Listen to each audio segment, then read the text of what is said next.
You still on this weekend for a little? I'm in desperate need of some. What about you, Jim? No, my sister's getting the wedding. She's getting married, so. When adventure calls, make sure you're ready to answer. Stable 360 ethanol treatment is specifically formulated for year-round use, so your engines will be ready when you are. Ready, willing, stable. The next generation of auto detailing is here, where simplicity meets performance. 303 Graphene Nanospray Coating. Get a year of protection from a powerful graphene oxide formula. A formula that sends water flying off surfaces, keeping water spots at bay. Go beyond wax, beyond ceramic. Graphene Nanospray Coating from 303. The Falken Azenis RT660 is the enthusiast choice for ultra-high performance. Engineered for predictable handling and stability, the RT660 provides maximum traction both on and off the track. Your competitive edge has arrived with the Falken Azenis RT660. Here at FCP Euro, we take pride in the fact that each and every one of your orders is picked, packaged, and shipped by a fellow car enthusiast. We understand that you need the right parts and need them fast to complete that next project or get your daily driver back on the road. Take John, our quality assurance specialist. He's normally found in the distribution center quality checking your orders, but he's also often found out on track in his Audi TT-RS, putting parts that we sell to the test, such as upgraded track pads and suspension components. John understands how important it is for you to trust the quality of your parts, whether at the limit or just simply going to the grocery store. If you want to learn more about us, head to fcpeuro.com.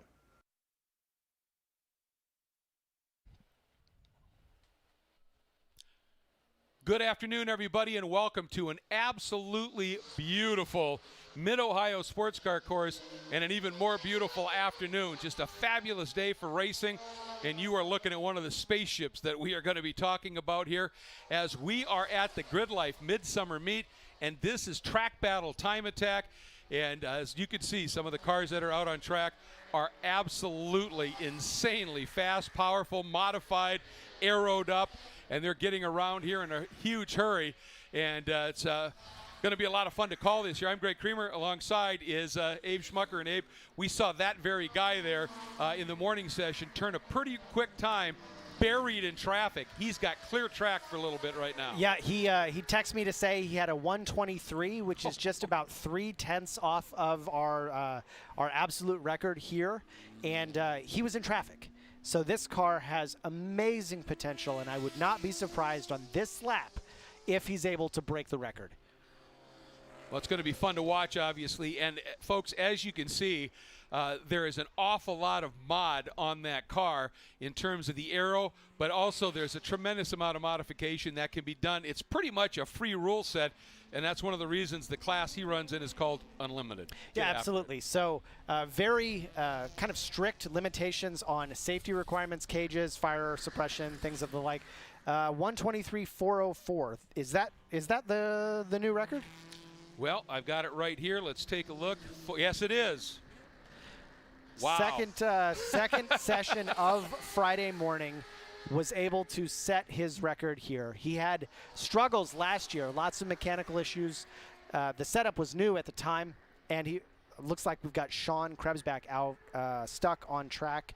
That car coming off a win at Pikes Peak International Raceway. So I would imagine he will fix whatever problem he's having and continue to be fast this weekend.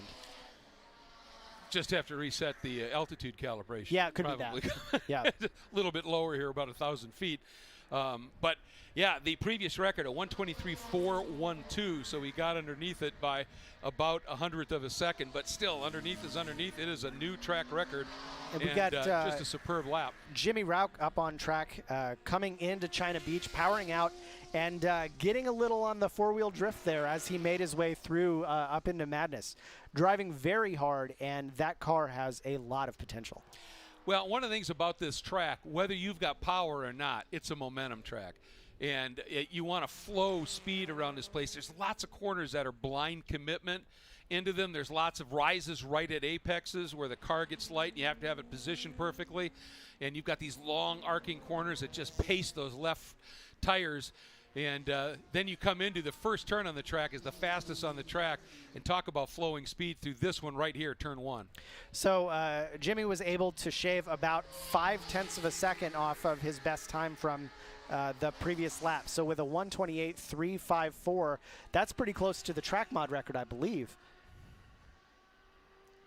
Not too bad, yeah. He's at a 28 or a 28.3, and it's a 26.8. So he's getting. Look for him to he's getting improve in the throughout the neighborhood, weekend that's for sure. Yeah.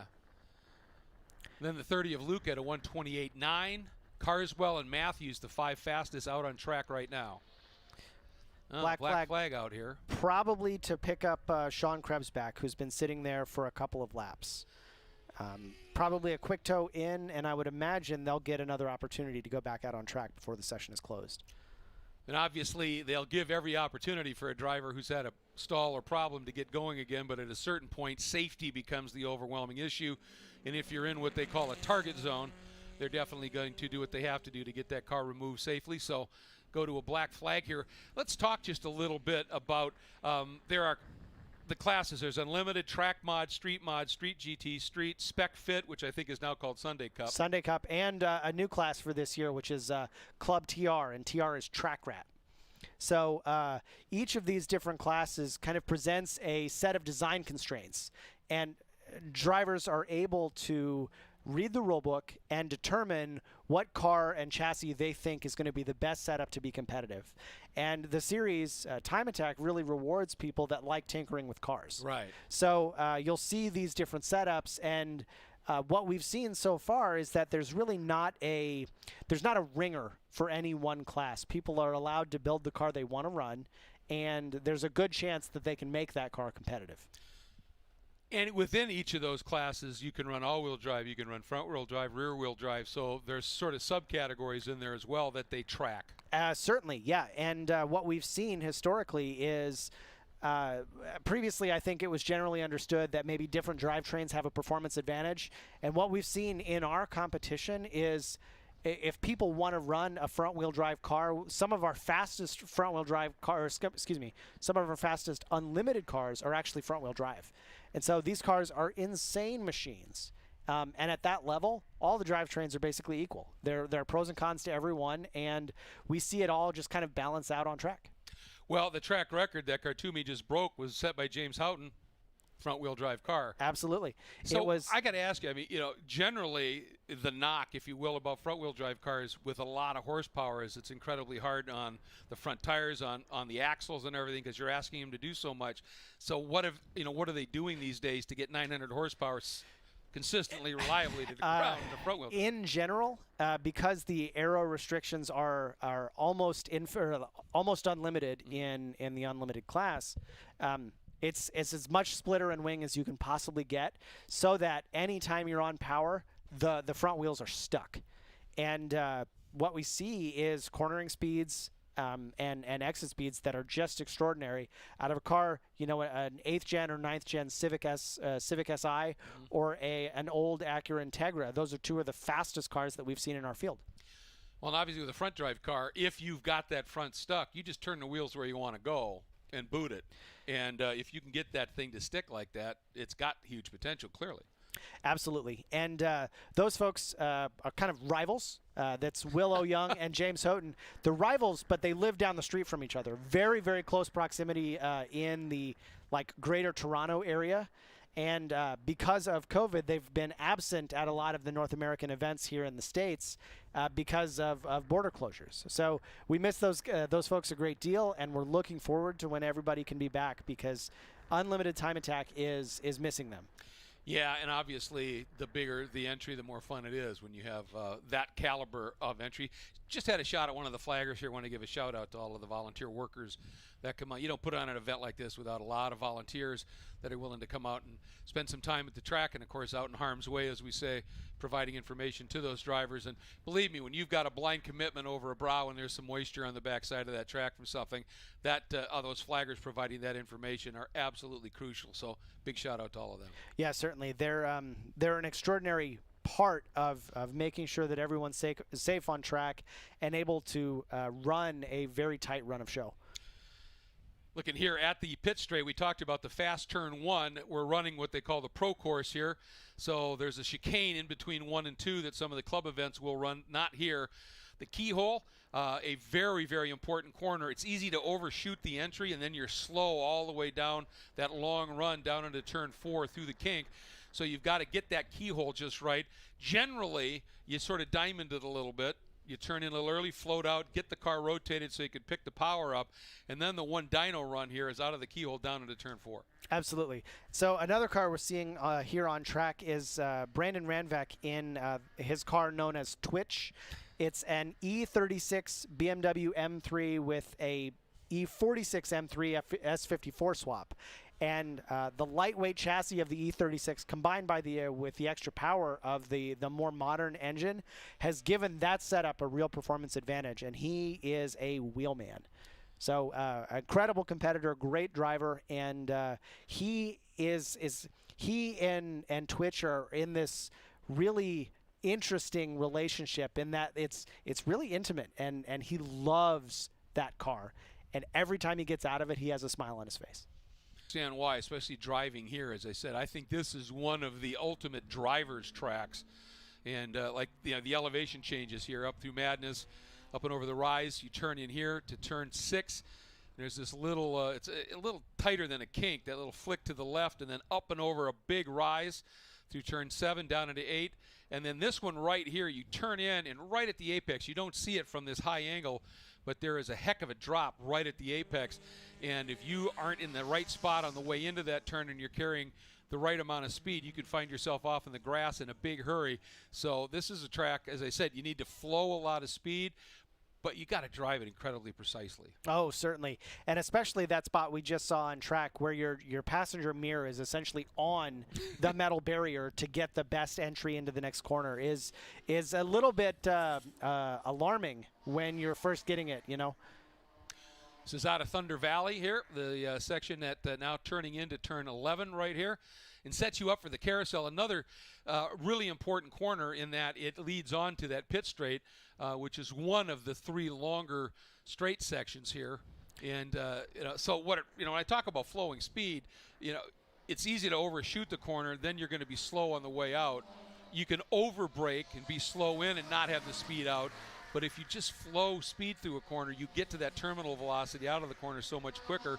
And it applies even when you got a car with 1,000 horsepower. Absolutely. That's absolutely true. So figuring out if you're going to reduce time, you've got a few ways you can do it. You can increase your total top speed, you can reduce your minimum speeds, and you can increase your average speed. And so those are really your only options if you want lap times to go faster. What we're seeing here from the flagger station is a checker. I wonder if they sent cars out just to clear the grid, because those cars should be rolling back now into what should be Time Attack Group B. So a little bit of a short session for those folks. A few drivers were able to capitalize. That's always the challenge with Time Attack, is making sure that you get your fast lap in as soon as you can, because the longer the session runs, the more chance there is for cars to break down and disrupt a session. Well, and certainly for Khartoumi, he got out early on a clear track and was able to lay that down. But yeah, you never know. I mean, you can have an issue where a track, part of the track's oiled down. You can run up on traffic, whatever. It's just important to get that banker lap in. But just to, for people that are just tuning in for this, this isn't.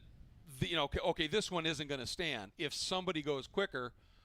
Yep. So it's the way the weekend format time, for this right? event will work is that drivers get a number of heats to do their absolute best lap. And depending on the driver, they may do their fast lap on Friday. They may do it on Sunday. But the fastest laps in each class will determine who wins at the end of the weekend. And so if Ferris parks the car right now and waits for someone to go faster, if no one does, he could still win. But I think knowing Ferris, he's probably going to be pushing that record to see how fast he can actually go. You don't build a car like that to just have it sit in the paddock and look at it, I would think. That the joy there is in driving it. And the other thing, too, you look at the monster aero on that car and some of the other cars, it's amazing how at a relatively low speed that aero can start to kick in. If it's really aggressive, it can be like 60 miles an hour, and you start feeling it. Absolutely. And so something that's interesting, I said this during heat number 1, but something that is interesting about Ferris is that he is not using like lap timer data as a means to go faster on track. He tends to do things just by feel. He doesn't take very many attempts to try and put down fast laps. It may only be a few. And consistently, he's shown that he's pretty good at it. Yeah, I mean, that was one heck of a lap he laid down. And what's impressing me here is you take a look at where things are right now. I mean, you start looking at the 5th, 6th, 7th, 8th, 9th. I mean, well, you've got 5 street mod cars up against these track mod and unlimited cars. And that begs the question here.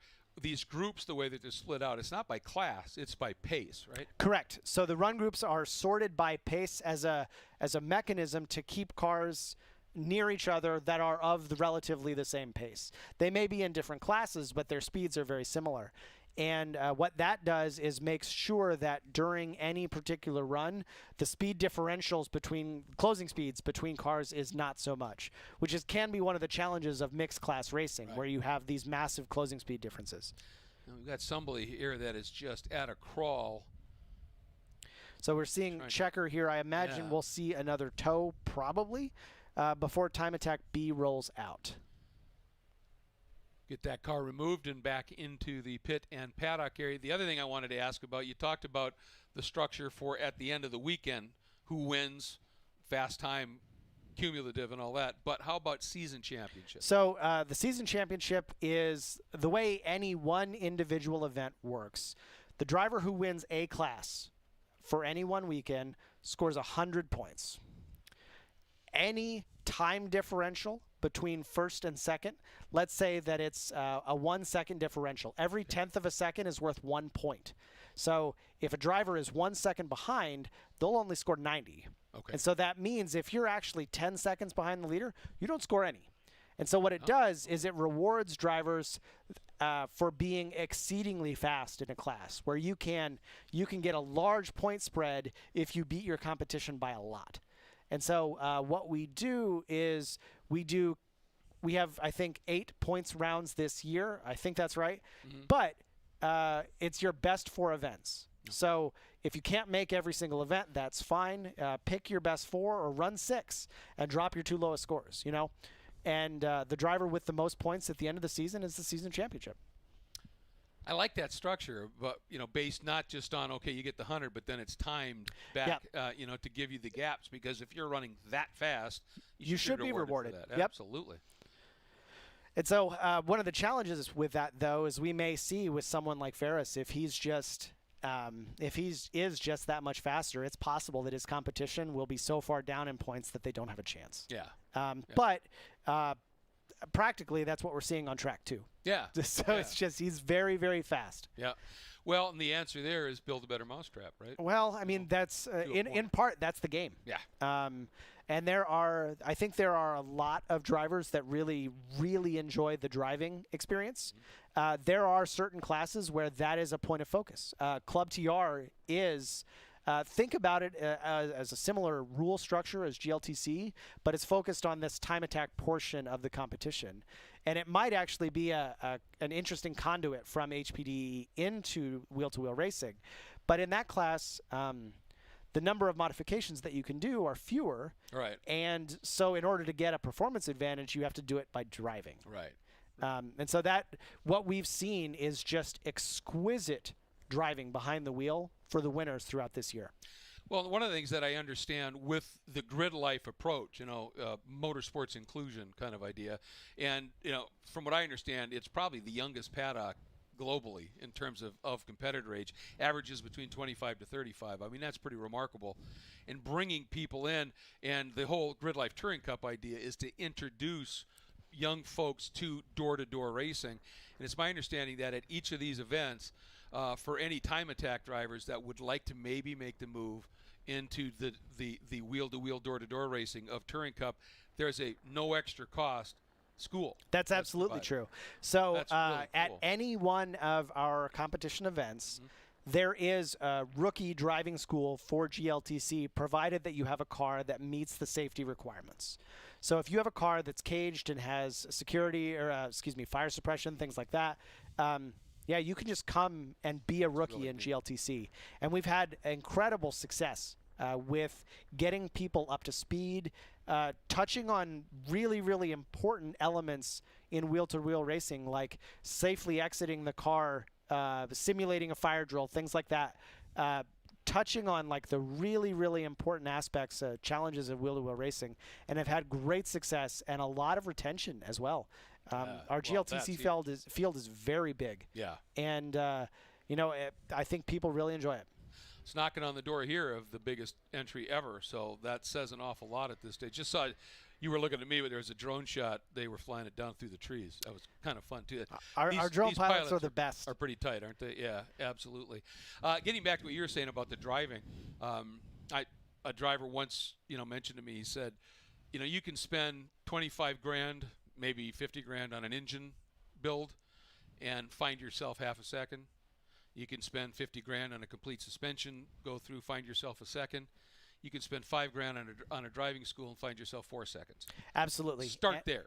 And you know what? I think a lot of our field has really taken that advice and is focusing now on getting professional coaching where it's available. We have a number of elite drivers, national champion autocrossers, former PWC SRO champions, IMSA racer Tom O'Gorman, like really, really talented drivers that are offering coaching service at nearly every event that we do this year.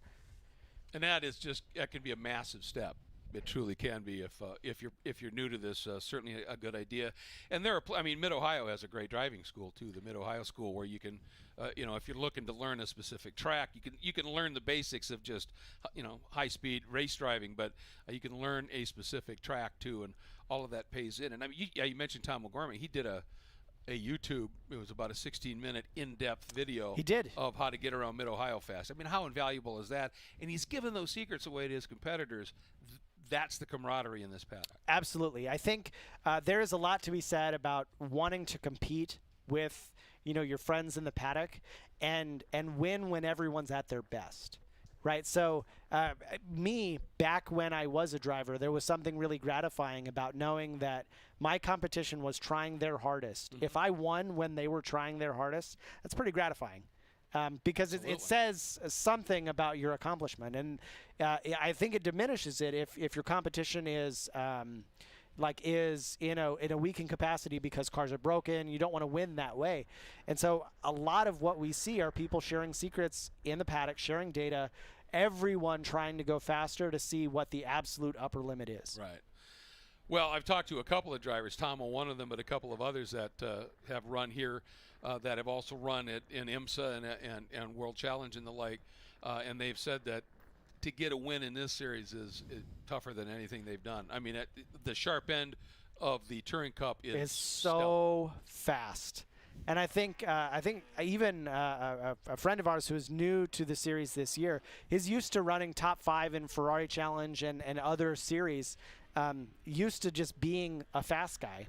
And he comes to this series and he's happy to run top 20 because it's just that good. Yeah. But frankly, running even mid-pack or even at the back of the pack, that doesn't mean that those folks are not getting the opportunity to race. Oh, for they sure. may not be challenging for a win, but there's great racing in the mid-pack and in the back of the pack too. And if you're coming to these events looking to race, it's a great avenue for that. Absolutely. And back when I was driving, I started in an ITC car, and there was a guy that raced ITB, and we'd find ourselves in almost every race at some point and end up for half of the race having these, wasn't even for a class. It's just a battle. These door-to-door wonderful battles, get out of the cars, your face hurt from the grin, and we finished 20th overall. Yeah. I mean, it was just that much fun, and that's what, and a great way to get into the GLTC is right here in Track Battle Time Attack to hone your speed skills. Well, and I think we've had a number of Time Attack drivers cross over into GLTC, and in some cases they're at a performance advantage because the way our event is structured, there is a large event emphasis placed on qualifying and race number 1. If you can score really well and position yourself in those two things, you set your weekend up for success. If you struggle in qualifying or you struggle in race 1, it's very hard to come back. Right. And so with our time attack drivers, they have this refined ability to just go out and lay down a great one, and it positions them well. And I think you see that with someone like Jeremy Swenson at GLTC, who is just a world-class autocrosser and also has a number of time attack records in our record book. Well, and I'll tell you, they're bringing back the quali shootout here, and I think if there's a time attack driver that gets into that, they're going to have that edge too, because like you said, they're used to just dialing it up. Yep, and someone last year actually who won the shootout is DJ Alessandrini, who came into GLTC from sim racing, which is itself a really unique story. And we get all kinds in our field, and it's so interesting to learn the stories of people. Eric DeWitt, probably the loudest person in the paddock with a 133.241. I think the street mod record for that, for this event, is something in the 29.457 set by Jackie Ding last year in his GR Supra, the new Supras. Very, very fast. Yeah. But most of these street modified cars the really fast ones are probably between 550 and 700 horsepower. It's a lot, but they're multi-purpose cars. These are cars that you'll find in One Lap of America. They're cars that are run in the Optima Ultimate Street Car events. They are, national level autocross winning cars. They are cars that are built to do everything. And so that, I think Street Mod is a really, really fun class for someone who likes driving fast cars. Lots of opportunity, obviously, to be able to get out and wheel them. And there is absolutely no substitute for seat time. That's true. Just and I think as someone new to the series, I think there's a temptation to spend all of your racing budget on trying to make the car faster. And if you don't spend money going to events and spend money on coaching, you're leaving a lot on the table because you're not spending time to make yourself faster. So if you ask your co-host, Alex Moss, who has an incredible time attack car, you know what the best track car would be? He might tell you that the best track car is the one that you can afford to take the track 20 times a year. That makes great sense. Absolutely. Because if you buy a car that's expensive to run and you can only afford 1 or 2 track days a year, you probably won't be very fast, even if the car has a lot of potential. Exactly. And, a great stepping stone to get into this is that autocrossing. Absolutely. It just, it gives you that it's like a car control clinic, but it's held in a safer environment at slightly lower speeds. But here's the thing, that people who, may be watching this, the real secret to getting a race car around a track fast is physics. Yeah. Weight transfer. Yep. All of that, and that you can learn. It doesn't matter the speed. You learn that physics in any way you can, then you can start adding speed to the equation. Certainly, and something that is especially important because the series goes from place to place. In an autocross, your challenge all the time is to learn a track as fast as you can and to be fast immediately. And when we see a number of drivers that transition from autocross into these track experiences, and they tend to be quick right away, where they go out and they set their fast times early because they're used to learning how to go fast quick. There's a autocrosser who became one of the most successful sports car racers going, Randy Popst. Sure. And Randy was absolute magic on a brand new, never run before street circuit in especially the first 2 sessions. And I asked him once, I said, you get out on this, nobody's been here before. All of you are talented. How can you be 2 seconds quicker than everybody else? And he literally told me, he said, I see on a street course like this, I see cones. Yeah. Or I just picture that and drive those lines, and he's there. Absolutely. So. And we're headed, I think, in 2 weeks to a track that almost none of our competition field has been to, at Heartland's Motorsports Park in Kansas. And there maybe are a few drivers that have been there before, but I think fortune is going to favor those folks who are good at learning tracks quickly when we get there because it's so new to everyone else. That's going to be an interesting test, that's for sure. That is a tight, twisty place. So look at that speed. It's just incredible. I think it's hard to describe how fast the back straight is at Mid-Ohio because it's not the longest straight in America, but you just build speed really quickly here. And not only do you build speed, then you get into turn 4, and if you're going to be fast, you've got to be willing. You turn in to track out all the way to that outside edge of the track because you want to extend that speed as much as you can, and then get on the binders. And you need a car that's pretty stable coming from those kind of speeds. So everybody talks about how fast cars are going. You better have a pretty good braking setup on these things. Absolutely. And someone like Ferris Khartoumi in their previous session spent a ton of time trying to figure out how to get that car to slow down because the chassis necessarily isn't the ABS system wasn't designed for the tire size combinations that these drivers may want to run. And so every system is up for grabs in Time Attack, where in this case they're swapping ABS units to either a Bosch Motorsport unit or a BMW MK60, people looking for the right combination that'll give them the driving experience that they want. I've had a lot of people ask, over the years, what makes a driver fast?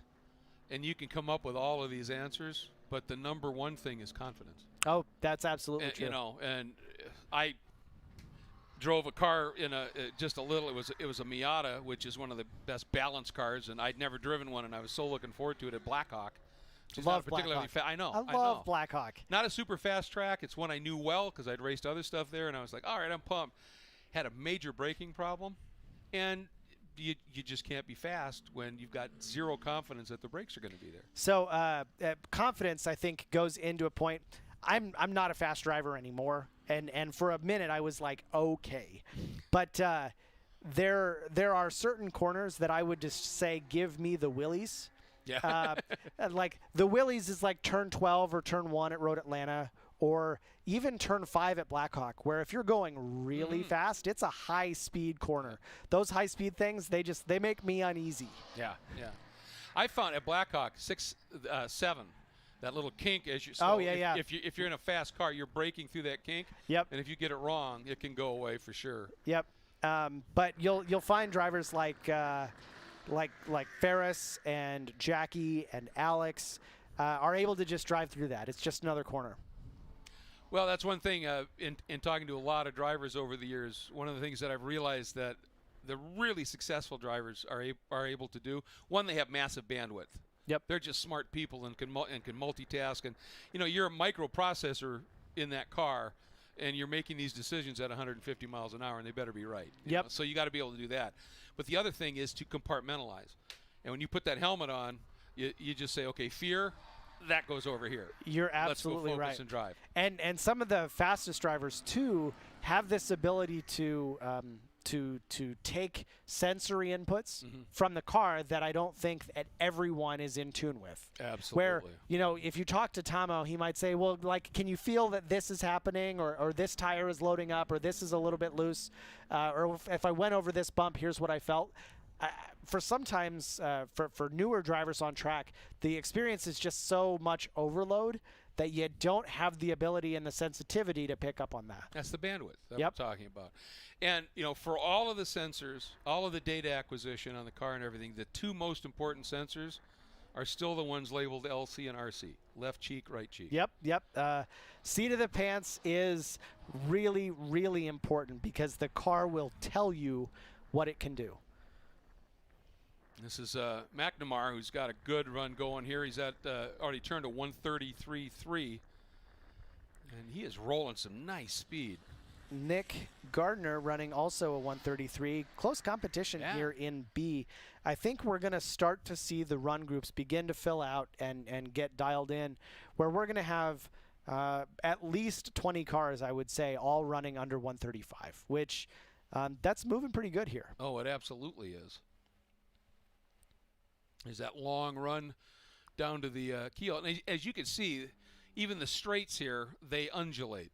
They do, yeah. You're always doing something on this track, whether it's up and down, it's a serpentine roller coaster is really Definitely what this track is.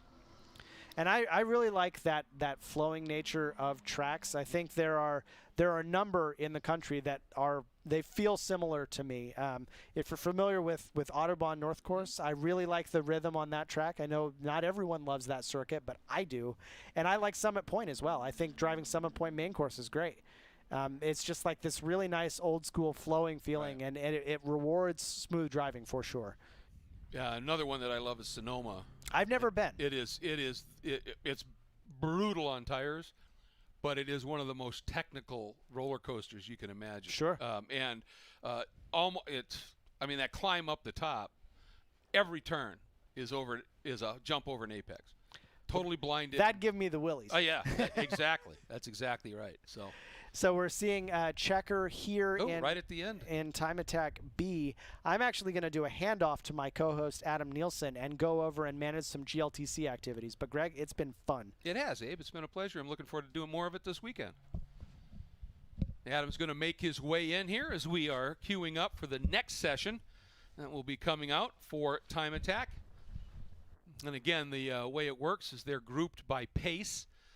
And you can have multiple different classes in each of these run groups. And it just is, I think, a smart way to go about it. And it has proven to be pretty successful in this program. Hi, Adam. Hello. How are you doing? Good. Good. Having some fun here. Enjoying Time Attack and the opportunity to dig into things just a little bit here. And it's been cool. This is such a cool program. Like I said, I kind of called it glorified qualifying. But it's, the fact that you're just going for the lap times, and these cars are amazing. As we talk about it. That word qualifying, that's kind of fighting words for Time Attack. I bet it is, huh? I should lay off that? No, it's fine. It's just kind of a running joke. I mean, there's a lot of people that kind of look at a lot of guys that come from a wheel-to-wheel background that look at Time Attack as like, well, you're just out there doing qualifying. Like, where's the fun in that? But are you kidding? If you're a driver, yeah, qualifying is often the best part of the weekend. Yeah. So. And from an announcer standpoint, when you get a good, close qualifying session, that's one of the most exciting things to call. So yeah. I mean it in the absolute most positive of ways. I'm just giving sure. you a hard time. I know you. So. But I understand. Group C rolling out. Pretty full grid, it looks like. Yeah, it is. It's a big turnout of cars here. An insane number of cars. Yeah. Nearly 100 Time Attack entries, like somewhere between 50 and 60 GLTC entries. And I think we have a full HPDE group as well, beginner, intermediate, and advanced. I think is another 60 or 70 cars in incredible. That as well. Yeah. So.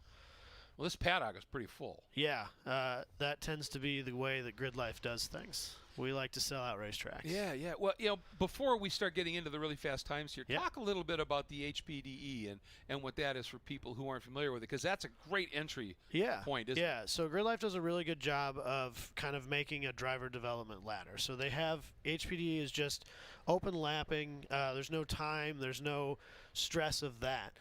There's a beginner, an intermediate, and an advanced sessions. Beginner is instructionalized, but not right seat. There's not a person in the car. Each instructor gets 2 to 3, maybe 4, what they call ducklings. Each event. That's a very descriptive way to do it. Yeah, it's fun. And they help. There's classroom sessions. The instructors are posted up at different corners, and they'll give notes to all the other instructors on each driver and how they're performing in those areas through the weekend. Okay. And you can talk to your instructor. You can ask questions. Some of them even use a little bit of data to help those guys. The focus in beginner primarily is just being safe and aware on track, more so than being fast. Okay. And working your way up. And they kind of let people, as they come to events, choose where they want to be. Okay. Like if you feel like you're ready to move on to intermediate, most of the time they're good with that. Okay. And you just kind of move your way up through the ranks. So advanced is oftentimes filled with guys who have been doing it for a long time but maybe aren't all that interested in the competition side of things, just enjoy the track time and the atmosphere that is GRIDLIFE. Okay.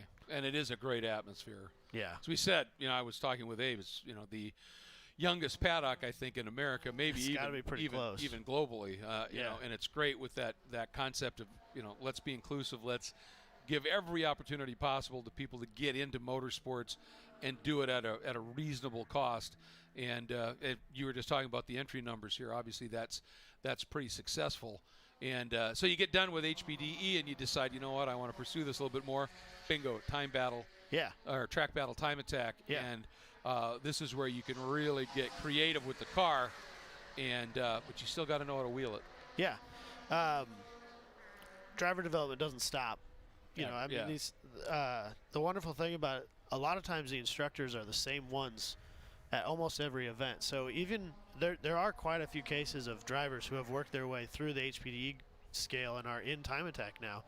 And those guys can still go back and talk to the same instructor they had day one, and they can build that relationship. And I think that's really helpful for going fast, is having somebody you trust. Right. Well, being able to talk to them. And the other side of it, too, is for the coach, if they've seen you from the beginning, they see where your progress has been and where you need work. If you're going coach to coach to coach, they haven't seen the previous picture. Yeah. And so I think that's doubly beneficial in that way for sure. And you're talking about driver development never stops. Many years ago, when I was announcing Trans Am in the '90s at Road America or at Road Atlanta in the glory days of Trans Am, if you will, and at Road Atlanta, and it was a year when there were 15 guys at any given Trans Am race that could win. It was so stacked. That would be amazing. It was. And in qualifying, Tommy Kendall put his Mustang on pole by like 7/10 over everybody. And usually everybody was separated by hundreds, Right. And I asked him afterwards, I said, how could you possibly have done that? And his answer stuck with me, and it's exactly what you're talking about. He said, I guess I just made a few less mistakes on that lap than everybody else. And I went, less mistake? He goes, oh yeah. He said, I left a little bit here, a little bit there. That's, the perfect lap is unattainable, but it's absolutely. the pursuit of the perfect lap. And especially in time attack, that pursuit of the perfect lap, that's the fun of the journey, isn't it? The 94 Phillips in that beautiful red Corvette at a 138.740. I think a street GT competitor. There's an ever 705, a Daughtery. Trying to pull up last session's times here, see who's improving. At a 140.938. I think that may be Daugherty, not Daughtery. Sorry about that. Whoa. Ooh. Really pushing it. Yeah, floating a little bit speed through there. Be interesting to see on this lap. If he gets below that 140, he's certainly driving hard for it. Here we go, we'll find out. Through that last turn out of the carousel onto the front straight. See if that 140.9 drops. Looks like no improvement. Not quite. Running a 141.55 that lap, so a little bit slower.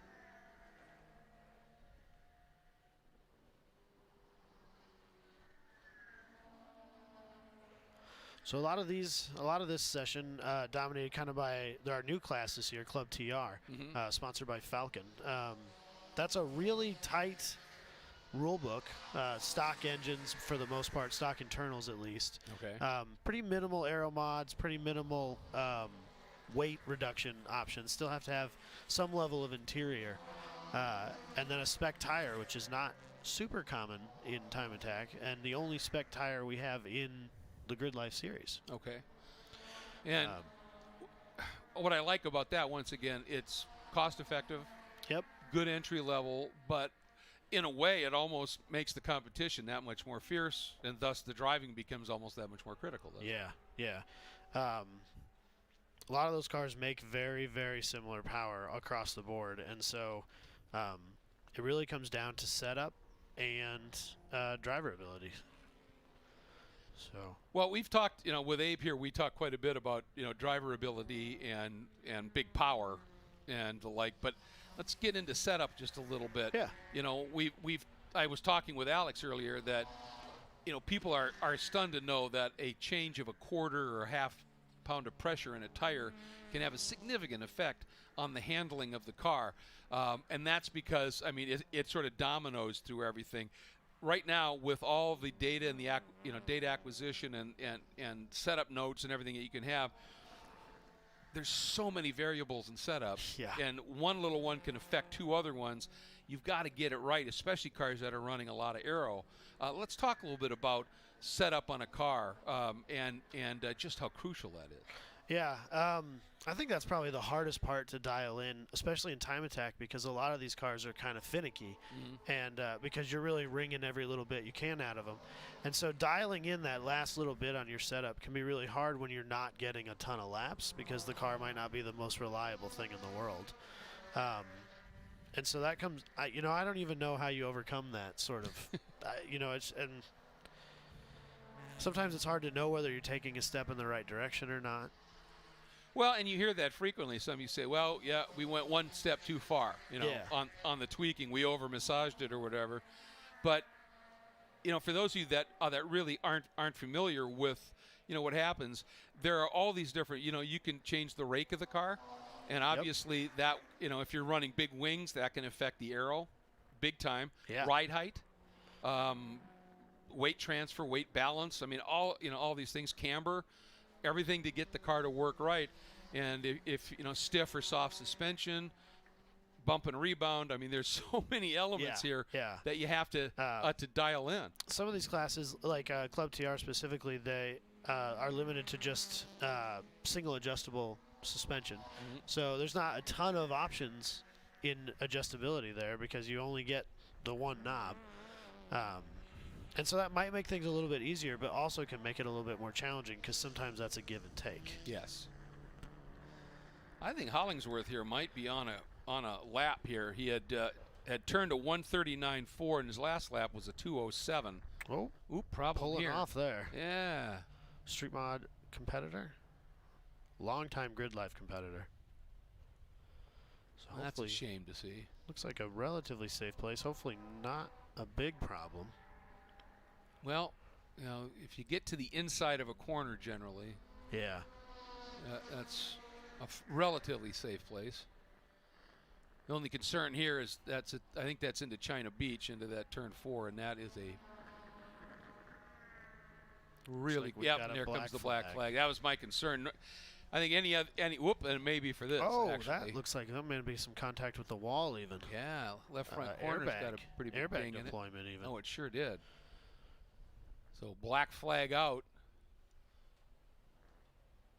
And unfortunately, with that airbag deployed and that damage, it might take a little bit of time to get that car moved. Hope he's all right. Yeah, absolutely. And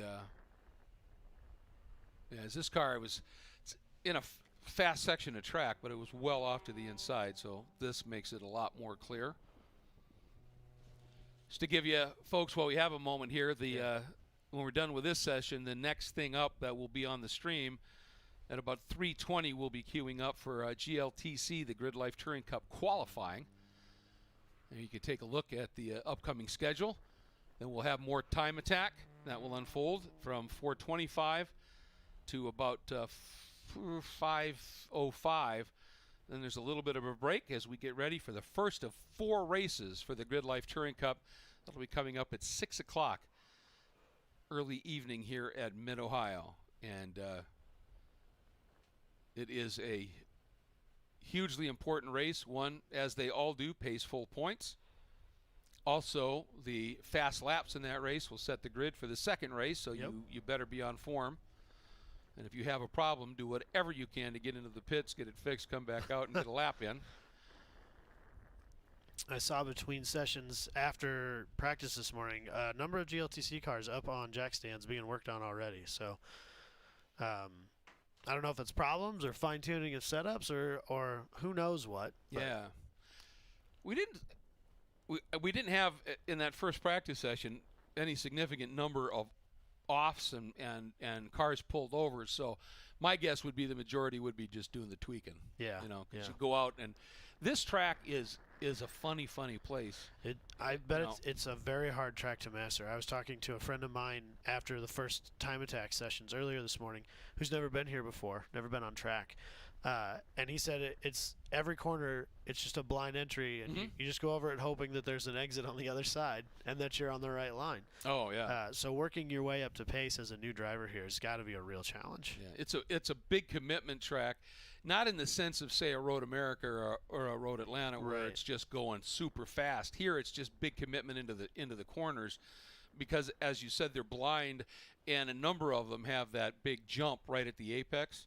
So if your line's not right, then you're going to find yourself in a real sticky wicket coming off of that turn. Yeah. And it's just so serpentine. But the other part of it is this track you can come and test, 2 weeks ago, right? Right. You get here and the conditions are virtually identical, and it'll feel completely different. It's just so susceptible to minor little weather changes. Mid-Ohio has a real bad reputation for rain. It does tend being to a really bad track to race in the rain, which is a slight chance tomorrow. Here's a guy who might be doing exactly that. I think that was actually one of our drone pilots. Yeah, our drone pilots. They are most amazing. insane thing about the live stream. It's really fun to watch them. Well, I don't know if you saw it earlier when Abe and I were on during that previous stoppage. Yeah.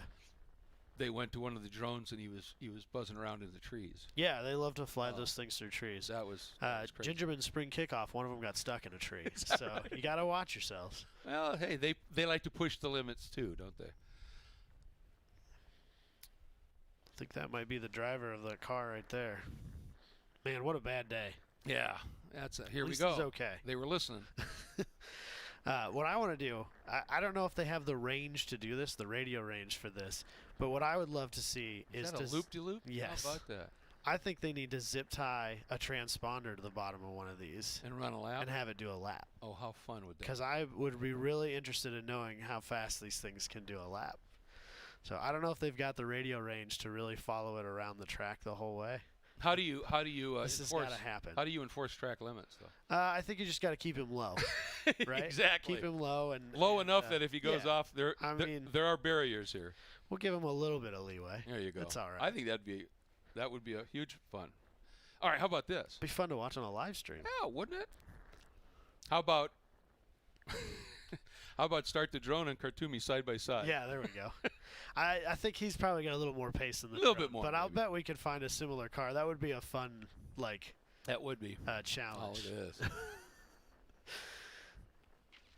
This is just too fun. Well, now, folks, you see a classic. Can get right down. Yeah, here. I'm telling you. You can see a classic example now why some of these drone shots are just so amazing. Yeah, the first year they used these, we were watching video of it after the event. We're like, well, they kind of just ruined any videographer's attempt at doing anything ever again. Yeah.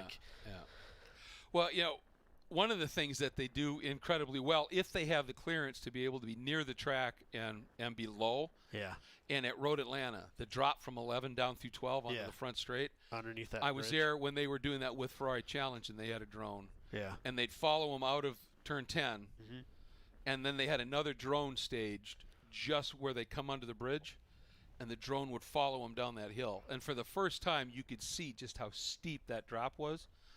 They are a great tool, no question, and obviously fun for the pilots. We're not doing any drifting this weekend, but a lot of times when drift also happens at GridLife weekends, they like to kind of park them right off the wing of a drift car, and there's 2 or 3 of them, and the smoke's just pouring at the drone. It's such a cool shot. That's got to be. Well, one of the safety team there responding as the cleanup is continuing here. Looks like they went ahead and sent that group out of pit. So I think when we get this all cleaned up, we'll be moving on to D. Or are we in D now? I don't. It's hard to keep track anymore. Yeah, I think it will be D. That should have been C. That was just out. I think so. So we should have one more group coming. Starting to get a decent crowd of spectators here this weekend. Yeah. I'm loving seeing that. I got a couple of friends that have come out as well. So that's been a lot of fun to see it here. And this is You're kind of far this from is home, aren't you? me. Yeah. I'm a bit. Yeah, I'm living in Florida now. Wasn't so far when I was up in Minnesota and Wisconsin. Oh, that's fair. A little bit closer of a run. Spent a lot of days here early flagging. I'm sure. Yeah, that's still love to flag whenever I'm not announcing if I can. And this was a place I used to really enjoy coming and flagging at. Flagging is an underrated good time. You know, just to like get a chance to hang out at the track and kind of just see it. I know a lot of SCCA regions struggle with getting the volunteer help to do that stuff, and I think it's really cool to go and do. It's been, I've done it a handful of times. It's a lot of fun. well, it's the best seat in the house. Absolutely. Because you're right there. And two, you are literally participating in the race. Yeah. You know, because you're providing the drivers information, assistance on occasion, but you're certainly providing them information. And some of it is just information, some of it's command information with yellows and the like. But, you know, in a really intense race, when you've got traffic, that a good blue flagger on a corner can have a huge impact on the race. Yeah. In the sense that you keep the drivers well informed so nobody loses a ton of time in traffic or whatever. Everybody gets through. And I know there are a lot of people that go, well, I could see it on a nice sunny day, but if it's rainy out, there's nothing more fun than being in the rain on a corner watching really good drivers just flog cars around in the wet. It is, I mean, you know, it's damp and all that, but if you like racing, I encourage you, you know, and it's a simple thing to do. You just, you know, get a hold of scca.com, find out what your nearest region is, join for an annual fee, which is, I still think it's under $100. Yeah, I think it changes from region to region, but it's not that bad. And the cool thing is that the minute you do that, you've just bought yourself, and I say that in quotes, a 50,000 member family, because they all love racing too. And there's a lot of specialties. If you're not particularly into standing on a corner, but you're a tech geek, well, tech. Yeah. You know, timing and scoring. Yeah. There's all that. There's grid. There's pit marshaling if you like to just be in and amongst the car. I mean, there's so many specialties. I have a real penchant for corner working because I just, you know, and I truly believe that corner working helped me be a far better announcer, because when I was on the corner, obviously I was doing what I was supposed to do, but I was studying all the time, watching what they're doing. And if I had a question, I go find a driver afterwards that I was wondering about and go, what were you doing there? Were you skipping a gear? How are you, you know? Yeah. And it makes a huge difference. But the most important thing is it's just a blast.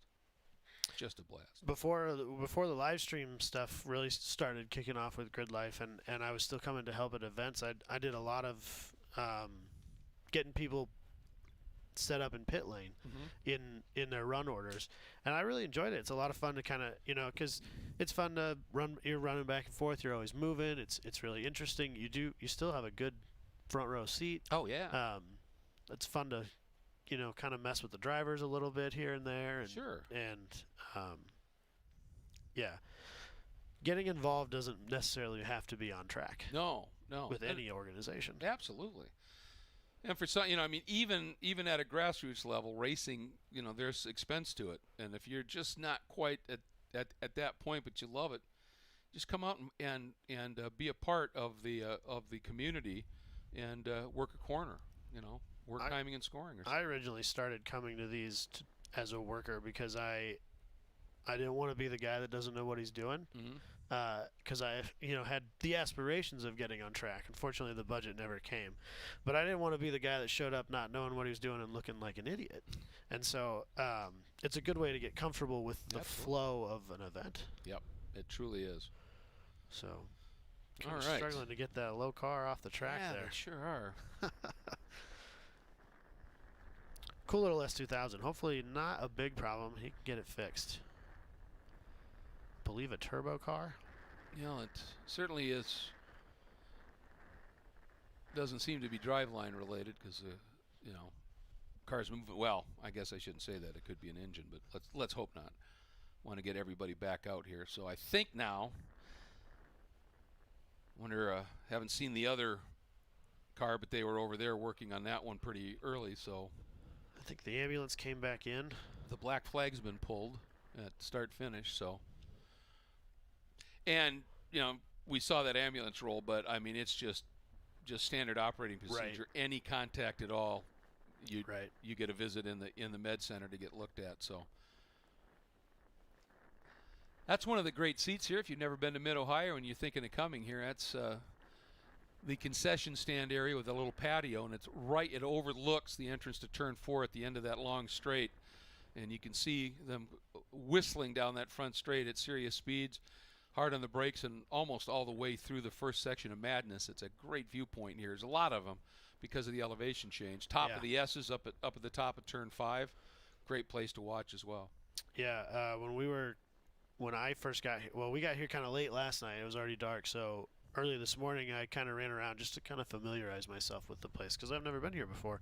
And it looks like there's like what's probably like a bar area during big events right infield. That's what I was just. That's what that shot was with those fences. Such a cool place. Oh, it is. It is. And that's one of the things that I love. You know, there's not a lot of grandstand here. I think there's one on the outside of the carousel.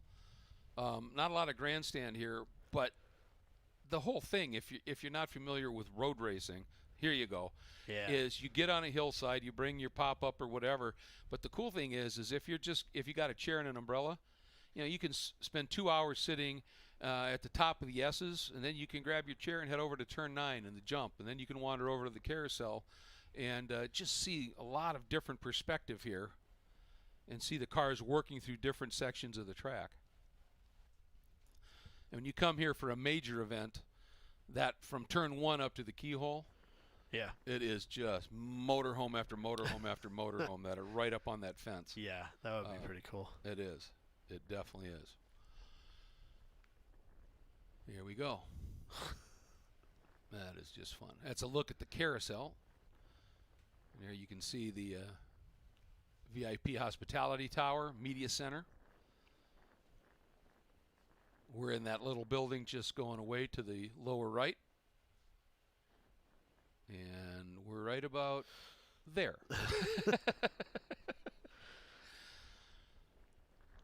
He's going to come look in the There's window. our hard-working He's TV gonna come compound look and in the window. I the just black know it. trailer. And yeah, there it is.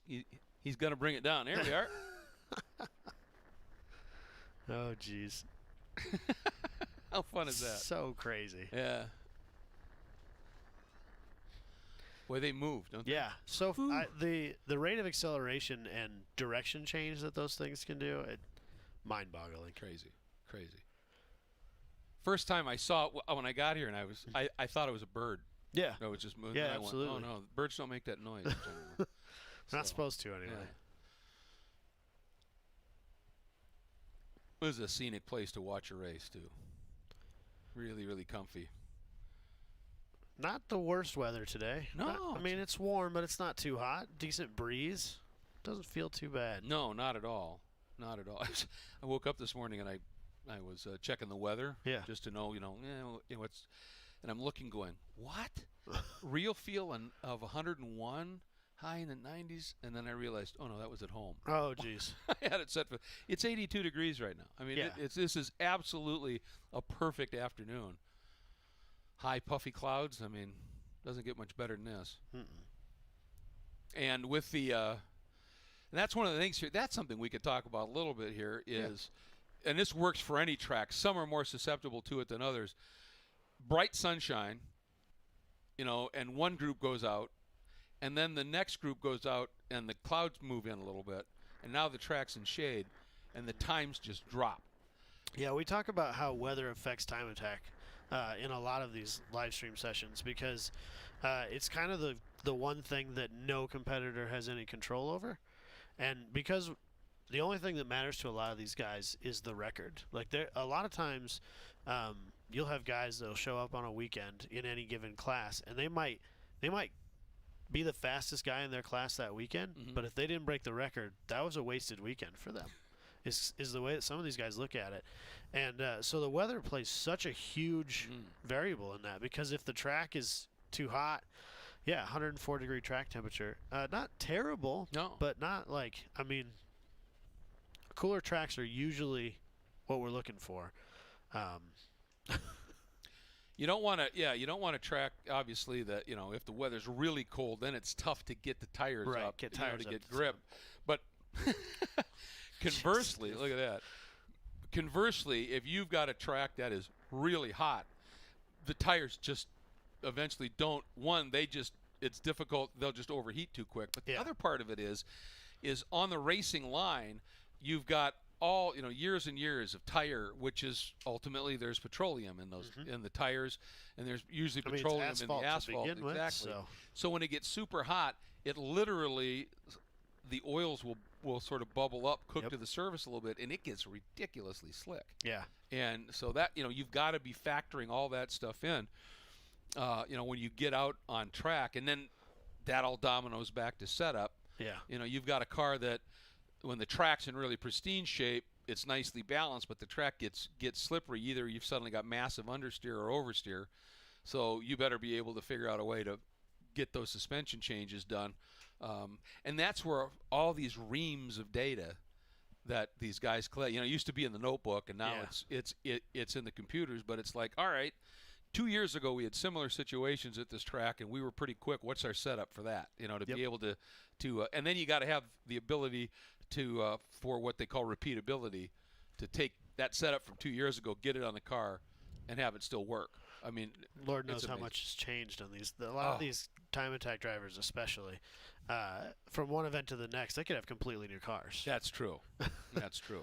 That just throws everything out the window. They're constantly changing and evolving their cars. Well, that's that tinkerers class, thing, the builder. The builders class that we're talking about. That I think I can if I do this.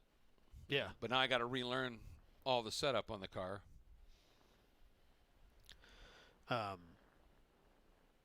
Growing up, I did a lot of drag racing. My family I grew up in a drag racing family, and we kept constant track of the weather and the barometric pressure and all that stuff, because little changes in that made huge differences in the way the car would perform. Oh yeah. And the amount of things that you wouldn't think would matter, that when you start to track it, you realize it's a huge thing.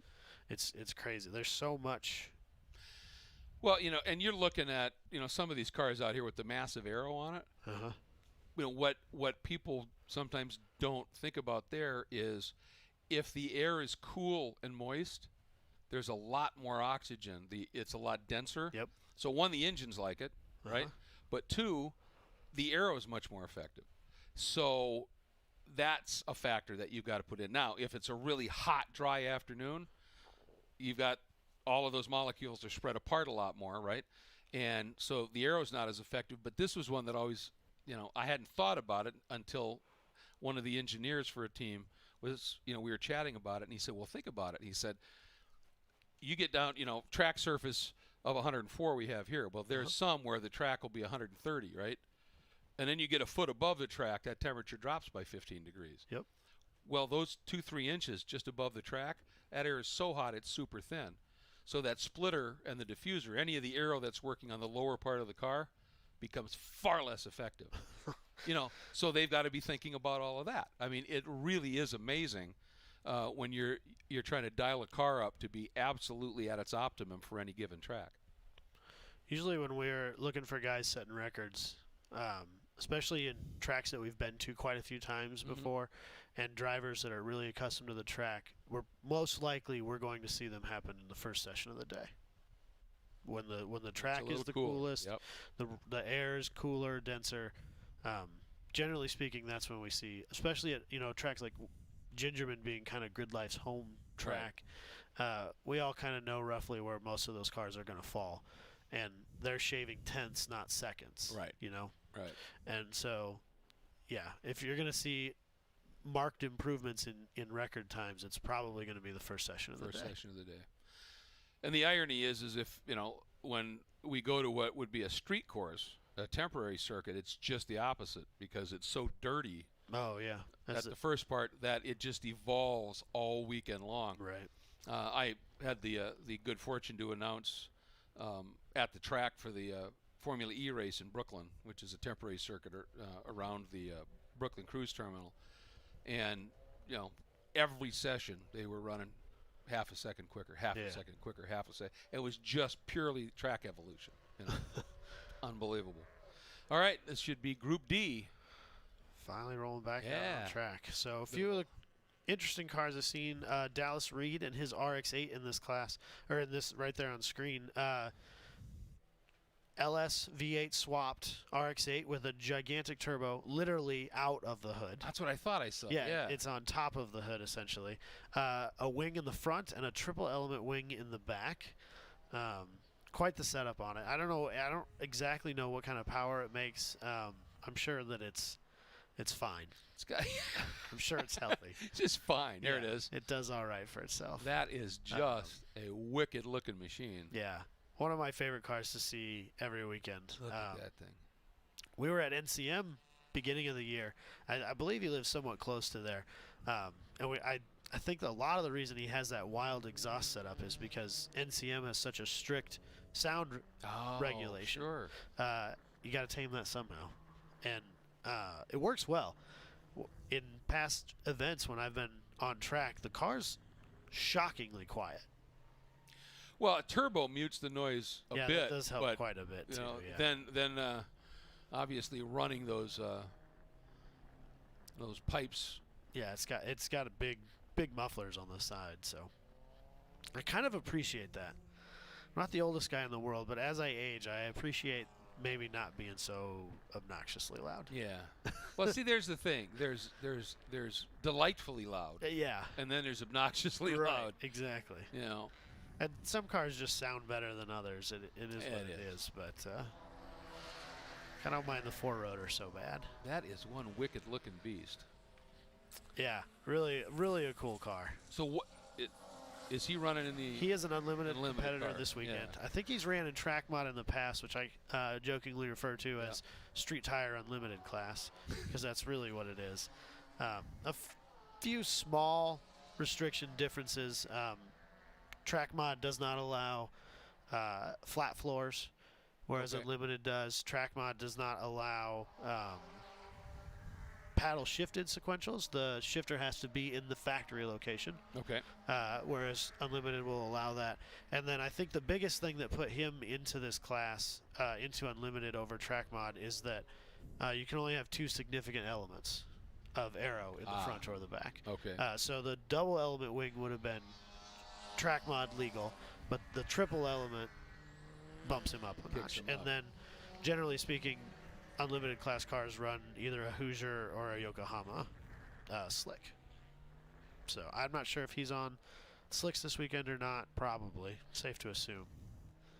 Well, that's a sizable center vein running from the roof line back to that wing. Like a shark fin, almost a LMP1 type of deal. Yep. Exactly. Seen that a handful of times on a few of the upper echelon cars in the past, but not a real common modification in time attack yet.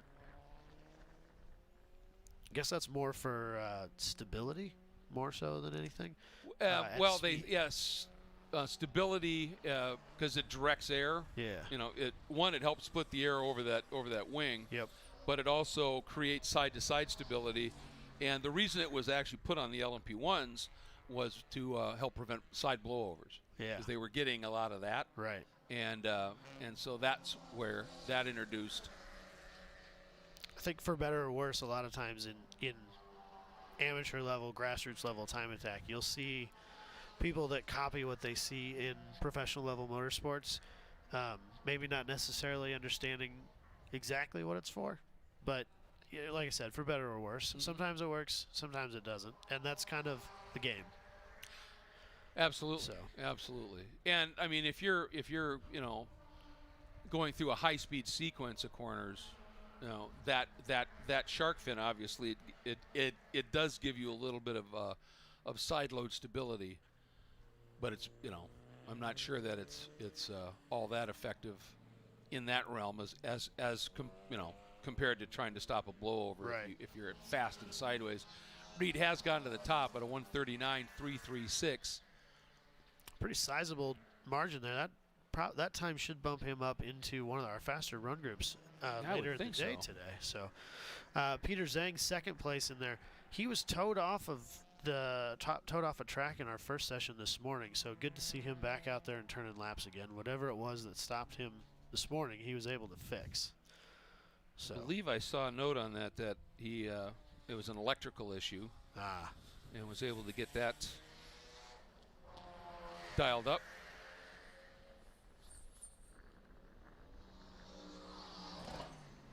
Seems that RX-8 isn't as quiet as it has been in the past. He just went by the booth here, pretty loud. Yeah, and there's another one here that is just the 4-rotor RX-8, ear the splitting. green one. Yeah, Yeah. Oh my. Yeah, that car is something else, isn't it? It's on another level for sure. Yeah, it is. It is. That's got to be pushing the limits of sound regs everywhere it goes. Yeah. Well, I know that he has. I saw him taking it off this morning. He has a muffler or a straight pipe setup that he can run on that car. So I don't believe Mid-Ohio has any sound regulations. Not that I'm aware. Let Which is the rare in race these noise days run. to have a community go, hey, it's a racetrack. Yeah. My thought on that has always been any lawsuit filed by anybody around a racetrack, first question the judge should ask is, when did you move first? here? Yeah. And if it is after the racetrack was built, it should just be thrown out. Yeah, I don't disagree. Yeah. So. Hey, Zhang just turned a nice lap, got down to 141.6. There we go. He was at a 145, so he just found something serious on that last lap. Good run. Bader at a 145.173. Look how close it is behind those top two right now. Oh, lots of cars in the 145s. Yeah, 145, 146, low 147s. Yeah, that's close. I mean, third to ninth is covered by about a second and a half. That's Following close. West Case there in the gray BMW with his 145.9. He's working towards the ultimate goal of running in GLTC with that car. Okay. It's a semi-local friend of mine. Okay. Well, that should be a pretty solid car, I would think. Yeah, he's newer in the track stuff. Mm-hmm. So he's right now kind of using Time Attack as an opportunity to get some competitive experience on track before he makes the transition to wheel-to-wheel, which is kind of a little bit, more close quarters generally. Well, and here you're certainly going to be passing cars, but you're not going to be, you're not in an absolute race where you're calculating passes and trying to do that. Here you might say, well, I'd like to get him as early as I can because then I got some clear track for a lap. But that's a little bit different mindset than, what I call playing high-speed chess. Yeah. And trying to work your way through some. Most of the drivers in Time Attack sessions, they're as mindful of the people behind them also trying to set laps. And they'll, if you're on a cool down, because a lot of these guys, they'll run a hot lap, maybe two, and then they'll run a few cool down laps before they go at it again. If you're on a cool down lap, you stay out of the way, and so it's not the same as a wheel-to-wheel situation where you're going to fight to keep that position. Right, absolutely you are. You're going to defend. So yeah, absolutely. Defending is very frowned upon in this situation. Yes. Well, and I've been very impressed. I've seen a lot of that here so far where I'll see somebody on a slow down lap and they're just as far off. Yep, stay offline, to the side stay of the track, out of the let way. that guy go. Almost stop on occasion to let somebody flow through it. Point buys are not required in Time Attack, but still encouraged. Yes. So, and generally speaking, people are pretty good about it.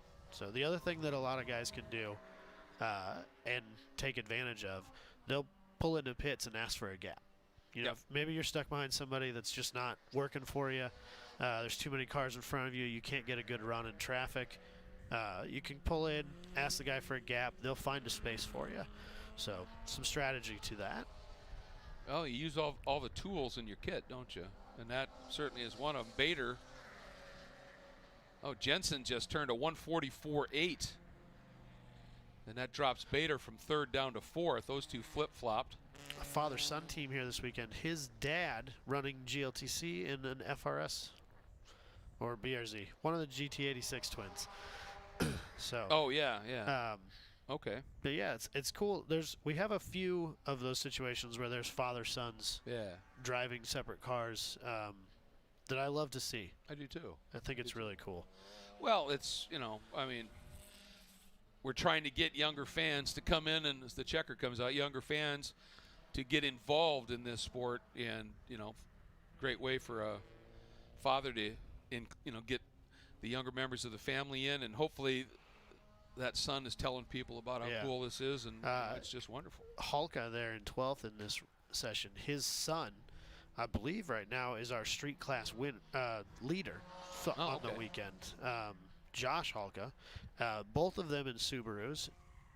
Tom for a long time was just double driving the same car but in HPDE. Oh, okay. Now he's built his own car and playing in Time Attack. I love it. So love to see that evolution. And I think you were talking about Jensen. Yeah. I think the FRS that his dad's driving, I think they've got a V8 with yes. it. That's yeah, an LS. that's one of the couple of V8 cars here this weekend running in GLTC. Yeah. So I think they are newer to the GridLife series, but they've really dived headfirst into it. They've been to most, if not all, of the events we've had this year, which is really cool. It is indeed. There's a good look at Jensen again, a 144.804. Everybody chasing Reed, though, that 135.3. I think you're right. I think that's going to change his 35 is a quick time, no doubt. Is. Good to see some pace out of that car. I think that's a new build for the year. And with a car like that, I'm sure there's a lot of teething issues and sorting out. Yeah. So starting to see some real pace out of that car. Yeah, looked like he was able to put together a really stout lap, obviously. So obviously things have shifted just a little bit in terms of our time schedule, because the advanced HPDE was scheduled to have just begun, so we're going to be running just a little bit behind, although I suspect they'll get things turned around pretty quickly here as soon as these cars come in. There is an updated calendar, trying to get to it now. Oh, yes.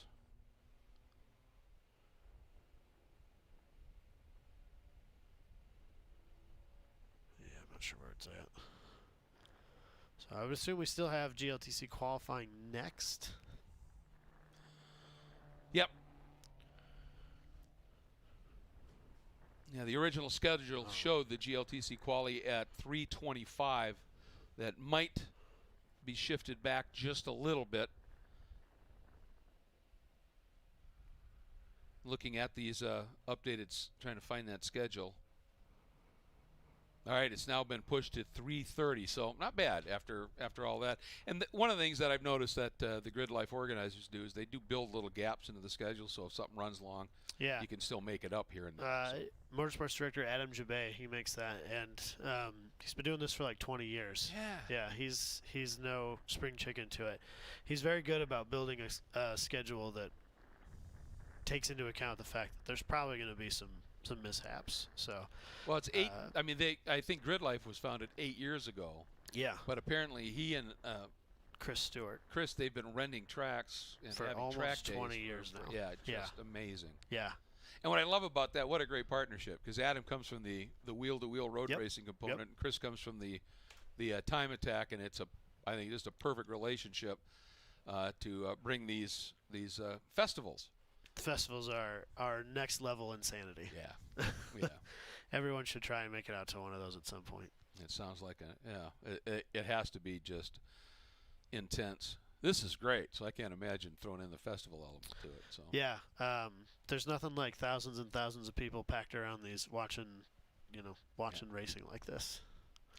All right, here's the updated schedule for today. So we're still pretty close. Everything just getting shifted just a little bit here. GLTC quali, 3:30. Time attack will resume at 4:40.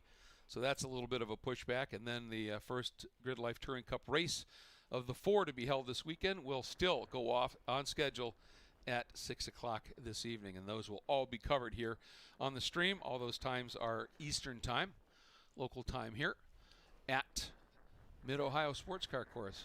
Adam? Been an absolute delight, man. Yeah, thank you so thank much. you very Look forward to doing more of it.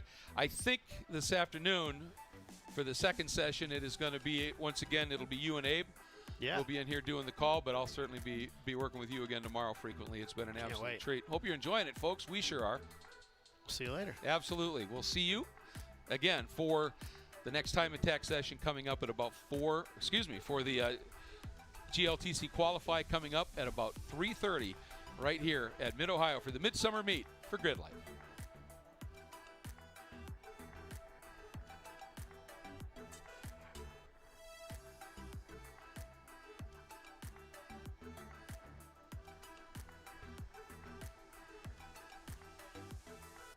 Today's coverage of Grid Life's Track Battle Time Attack is being brought to you by Falken Tire. Competition, proven performance. 303 Performance. Premium protectants and cleaners exceeding expectations since 1980. STA-BIL. Ready, willing, stable.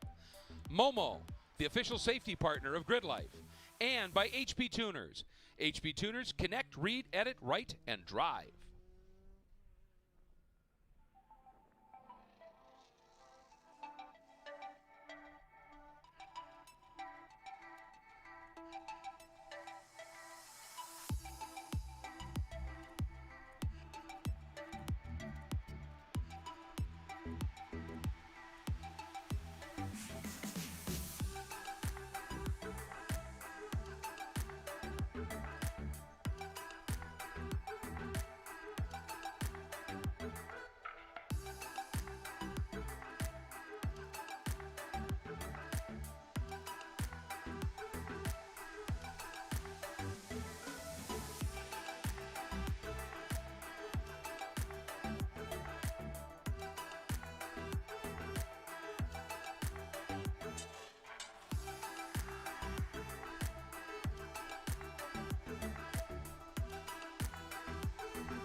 We've been powering the American road since before it was paved. Our first breakthrough in motor oil was introducing it. And we've been reinventing it ever since. From the world's first high-mileage oil to the world's first synthetic blend. There are those who change with the times, and those who drive them. Valvoline, the original motor oil. The Falken Azenis RT660 is the enthusiast choice for ultra-high performance. Engineered for predictable handling and stability, the RT660 provides maximum traction both on and off the track. Your competitive edge has arrived with the Falken Azenis RT660. Hawk Performance packs 100 years of friction dynamics into every product. Backed by Carlisle Brake and Friction, the world's premier innovator of industrial brake and friction components, Hawk leverages R&D tools and motorsports experience to deliver uncompromising performance on the street. There's no reason to settle for less. Choose pads that are race proven and street legal. Find the Hawk Performance brake dealer near you at hawkperformance.com. Here at FCP Euro, we take pride in the fact that each and every one of your orders is picked, packaged, and shipped by a fellow car enthusiast. We understand that you need the right parts and need them fast to complete that next project or get your daily driver back on the road. Take Roberto, one of the pickers in the distribution center and one of the key pieces to making sure the right parts arrive at your door. When he's not at FCP Euro, Roberto is driving his Mark V R32 to various car shows around the Northeast. When he's picking orders, he puts himself in your shoes and understands that you need the right parts to arrive at your door, so he takes the utmost care in making sure he puts the correct items in the box. To learn more about us, head to fcpeuro.com.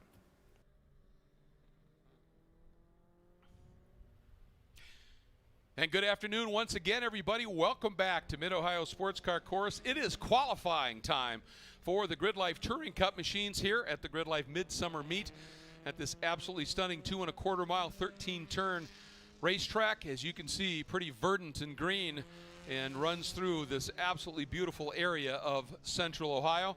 And we're looking forward to qualifying coming out, and the cars are already out on track, as is everything in GRIDLIFE Touring Cup. These qualifying sessions are short, they're fast. You better get a lap in, a bank lap right away, just in case something happens in the session, because how far up you start in this can just ripple on through the first few races as it unfolds. I'm Greg Creamer, alongside is Alex Moss. I forgot to mention last time, you're the 2020 Street Mod champ in Track Attack. So that's right. Obviously, you know your way around fast machines, and that's absolutely great to have you here. But again, qualifying, just the way it works. Next race, fast lap in this race, you know, the first race that comes up, and then it's finished. You know, the next race, the qualifying or the other lineup comes from finishing order. So this first qualifying session is huge. Yep, this qualifying session is going to set the grid for that first race. So the fastest qualifying time here is going to take pole position and give the car on pole clean air to set that fastest lap in race one. Hopefully win race one as well, and take pole position then in race two. And the guy that's at the front of the queue right now, out on the track, the number 82 of Eric Kutel, he was fastest in the morning practice session, turned a 1:35.551. That's a good reference target. He's where he wants to be right now. Nobody in front of him, clear track, and he showed in that practice session he gets around here pretty quickly, and with no traffic out front, he's got a golden opportunity to throw down some serious laps. And generally, Alex, this is the session where the drivers are going to be out on brand new tires, right? Yeah, that's what we see with our team. You know, all the guys put on the sticker tires for this session to maximize their weekend now. So they ran the practice session on last weekend's tires, and now the new tires go on to try and set that fast lap. From that practice session, we heard very few reports of any kind of issues. One was a transponder issue, which isn't a car issue so much as just a timing issue. But did get word from Tom O'Gorman that car just wasn't handling. He had a good lap early, and then a number of cars were able to jump him at that point, and said they've really been chasing that for the last couple of races here. They put the stickers on as we expected, and he said they just sort of threw some wholesale changes at the car and just hope something sticks here. Yeah, he's been struggling with the handling of that car really all season. Obviously, he's still driving the wheels off it and doing extremely well. But it's just not responding how he wants it to, and it's not responding how the other S2000s in the team are driving as well. Well, you know, for that kind of a handful and to still end up 6th in that practice session says an awful lot about what Tomo's doing. Right now, though, It's Jeremy Swenson up top, a 135.790 in that very loud, and I'm talking about the color, not just the engine note. That beautiful Corvette right there, that purple machine. Top of the order right now. O'Gorman slots into second at a 136.0, then Coutil at a 136.4, and then Alessandrini at a 136.6. Pretty closely stacked up at that sharp end here. A 135 that everything's pretty close here. Then it's Hurtle, or Tab, excuse me, then Hurtle and Smedegaard, McGrew, Upham, and then Wimble rounding out the top 10. This great drone shot chasing Jeremy Swenson's Corvette. Yeah, not too many surprises right now in the top 10. A lot of the usual suspects up there. Expect the order to get shaken up a little bit as we go through the session, but probably not many people entering that top 10 or dropping out. Up and over that jump at turn 9, now into Thunder Valley where it bends through turn 10 here. Then the quick left-hander, and you float some serious speed there. See that little bit of opposite lock by Swenson? He is on it here, folks. See if he can better that 135.790, and I think he's got a clear enough track. He's going to get to the straight here. Let's see what happens. A 135.79 last time by. 135.2 found half a second. Yeah, that's huge for him, and I think that beats the morning's qualifying time, if I'm not mistaken. It does, morning's yeah. practice session, sorry. So that is the first time of the weekend so far. That was a stellar lap. Still O'Gorman. Alessandrini now jumps up into third, pushes Coutil back into the fourth spot. McGrew still right there in fifth. Smedegaard makes an appearance now, up into fourth. So we're watching Tomo right there as he exits turn 1. That exit curb on at the exit of 1, I call that one of the commitment meters that you have around certain racetracks, because that's a blind turn in under that bridge. And if you're not using some of that exit curb, you're not getting everything you can. And Tomo just a little puff of dirt as he went through it. He used up every ounce of racetrack he could. Yep. Yeah, I drove the time attack session between the practice session and this qualifying session, and yeah, one of two spots that I found to really kind of test you was the exit of turn 1, and then also as you come over the crest at turn 9 and the track just falls away from you, really kind of tests your commitment. Here's a little interesting stat for you. Swenson turned a 135.295. Last year, in qualifying, the fastest lap turned in the 3 years here, or the 2 previous years here in qualifying, was Aaron Lichty at a 135.295. So he's right there. Identical to the thousandths of a second. So that's pretty impressive. Lichty went even quicker, I should point out, in the race. But still, Swenson right on that mark. Here's O'Gorman, as you can see just a minute ago, he was second. Back to fifth as Coutil has uncorked a quick one at a 135.51. Alessandrini still at that 135.8. Lichty makes an appearance in the top 5 now at a 35.98. Then O'Gorman. Oh no, Tomo pops through now at a 135.348, jumps up into second. He had a nice free run on that lap, Alex, and found everything that he possibly could. Yeah, certainly looked like he was pushing on that shot that we saw of him. Saw the car take a little bit of a slide sideways, so it probably has even more time available to him if he can go and get it. But that car not behaving as he wants it to right now. Yeah, he definitely grabbed it, as they say, by the scruff of the neck and carried it around on that lap here. So now the question is, as Tomo's gotten himself down to within about a half a hundredth here of Swenson, does Swenson have anything left? You keep in mind that he is running the street tires on that car. It's a detuned engine, but still has just an absolutely powerful torque curve virtually through every rev block here. So if he can find another clear piece of track and he can give those tires a chance to cool off, he might be able to put something together once again.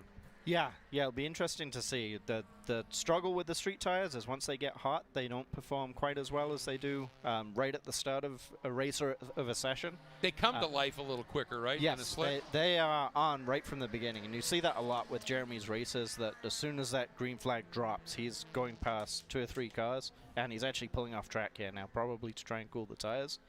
Maybe using a time attack trick, get some water sprayers on those tires to cool them off.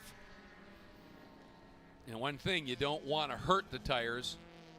And you do think a little bit about tire life, I'm sure, in these sessions. If you've got a good lap and you think it'll stand, you might just duck into the pits and say, I'm done, I'm going to save them, right? You could, yeah. Yeah, that especially for a street tire car that's just going to overheat the tires, why put that wear and tear on the machinery? The old adage that to finish first, you must first finish. Keep that car fresh for the race if you think you've got the best out of it in qualifying. Watching there, Austin Hertel in the Nissan 370Z caught up in a little bit of traffic here. Comes in here 13th in the points right now. A couple of podiums. He got them at COTA. He's got 8 top 10s, but he hasn't really, I don't think, put the results together, certainly that he wants yet, or that I know he's capable of. A lot of speed in that car, and this could be a track where that car really starts to show some strength. Yep, and he's a converted time attack driver. He was driving actually that same car in street class time attack last year, and if I'm not mistaken, either got the championship or was very close to the championship. Actually, I don't think he got the championship, but converted it over the winter to a GLTC car. COTA was the first event for it, as far as I recall, and did extremely well there. He's had some problems with it, dealing with new build issues, but back out here and obviously running strong. Yeah, certainly giving it a good run right now. Sits in that top 8. Still Swenson, O'Gorman, Alessandrini, your top 3. Kudel in 4th, Emil Tab now up into 5th. And take a look at the times now at the sharp end of things here. You've got to go all the way back to 10th to find somebody that is more than half a second off of Swenson's time. That is close grouping. It's very close. Yeah, it's very close and shows the parity that we have in the competition, in the series here.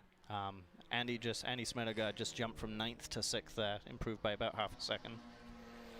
Great lap there. Lichty now right behind him, then McGrew, Hurdle, and the number 484 of Matan Rosenberg. As we're watching Coutil, we are getting reports that there might be a little bit of smoke from the back of the car. Could be just, if he's got that fairly soft setup on the car, it's leaning over and getting a little bit of tire rub. There he goes.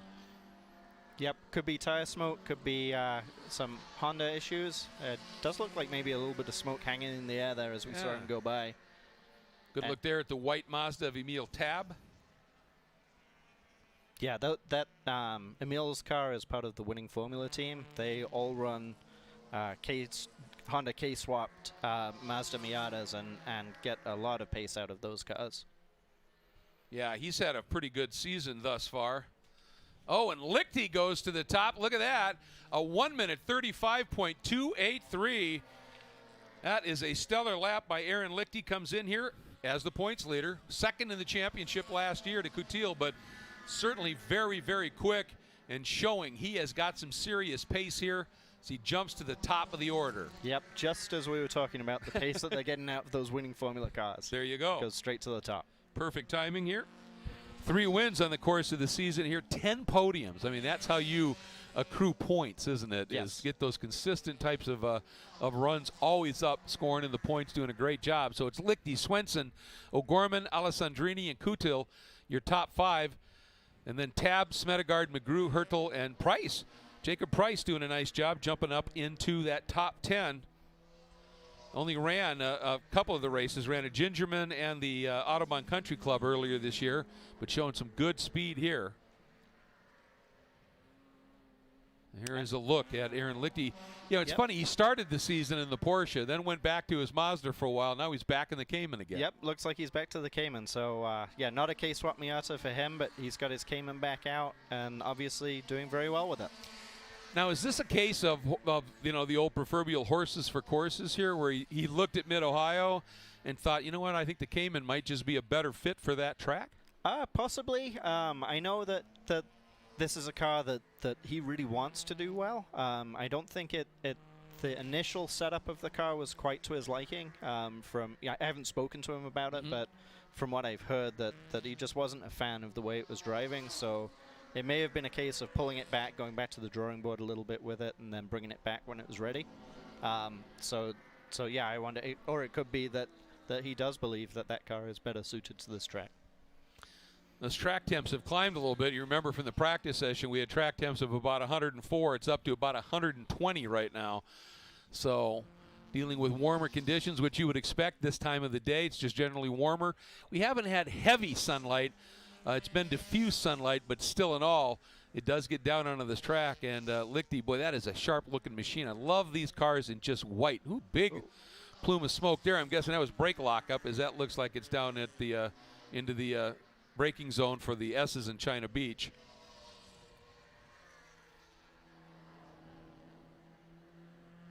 Really rolling some speed up through the top here of Madness, back down. Got this right-hander, and it quickly goes into a fairly snug left. Then the next bit is up and over a pretty aggressive little jump right there. You hear that? Yep. That sudden climb in revs. Those are the cars going over that little lift over at turn 7.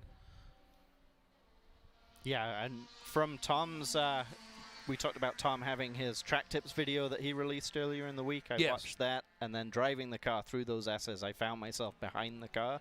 And I remembered him talking about how you've got to have fast hands through that section. You've got to really kind of throw the car back and forth and make sure you stay ahead of it. Absolutely was true from my experience getting to drive out there.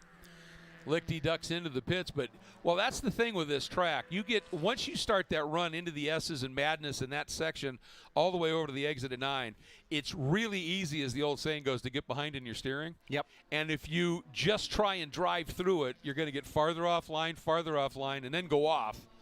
And what you have to do is just have the discipline to say, look, just breathe it, get it back, pick it up again, and get after that next lap, that's one of the parts of this track. It's really technical, it's really challenging, but when you nail it, yeah, oh man, it just feels so sweet, doesn't it? Yes, and it's really hard to see the elevation changes that you go through through there. A lot of it's blind. You're not able to look as far ahead as you want to. You're only able to look as far as the next apex. And you're going up and down over the hills. There's a big compression right before the turn 9 crest, and the track just really falls away from you at turn 9. Oh, big, right at the apex. Yes, it just right drops, at the apex. So the car just very hops. sudden. Well, you know, you think about it. Turn 1, blind turn in because of the bridge. Yep. Turn 7 is blind as you are going around that corner in the climb. Turn 9 is blind. Yes. Turn 11 is blind. Yes. I mean, there's so much about this track that you're making that turn in before you really see, and so you better have everything dialed up. This is one of them right here, turn 11. And into the carousel, and you really diamond this corner because you need to drive hard. Right there, you need to get power down, just flick it through this little left onto the front straight and float as much speed as you can, and then just roll it all the way through turn 1 here. Let's a look at the number 13 of Dustin Barty. The only race he's run earlier this season was at Autobahn, but finished 15th on the weekend, and it was a big entry there, so that was a good weekend for Dustin. I believe that is actually Ryan Upham, who's put a new livery on the car for this weekend. Yes, you're absolutely right. That's what threw me off. Well, Ryan's been quick, too. He was 13th at Autobahn. He's got a top 10 on the year. Yeah, you're right. Oh. A little bit of... Heard something in the background there. It sounded like a big slide. Not seeing anything on the screen at the moment, but obviously was recovered and continued on.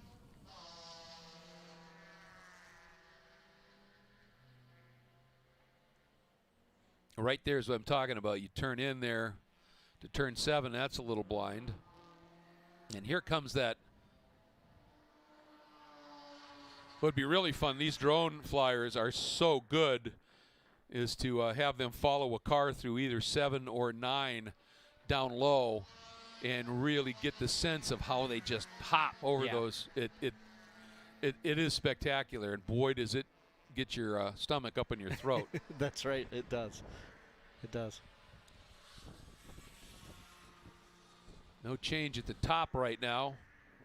Yeah, it looks like we've got a lot of cars in the pits. I don't know if they're waiting to go and take one last run after they cool everything off, or if they think they've got the best out of the car at this point. And we have about 3.5 minutes left to go. There's Tom O'Gorman back out. Looking to, I love this. Everybody just has got such great track awareness and sportsmanship. Make sure not impeding anybody while he's getting himself up to speed. He wants, obviously, to see if he can get a flyer in late in the session here. Yeah, getting himself up to speed and looking for that space on the track. And qualifying, you're not racing anyone. This is really a lot like our time attack sessions. You're just looking for open track to set that best possible lap you can. So you want as little traffic as you can possibly get at a track like this, especially. Building a gap. Building a gap. Yep. Getting yourself some free air. Well, looks like he's done a pretty good job of that. He's got nobody in front of him right now. He's got to be somewhat encouraged after the struggles that they had in that morning practice, and you talked about even at other events, to come out here and run third. Yeah. All right, Tom's here he one of goes. the guys you don't bet against. Yeah. I think he's going to let Ron go by there as he's on his flyer. And he should be starting a new lap here pretty quickly, I think.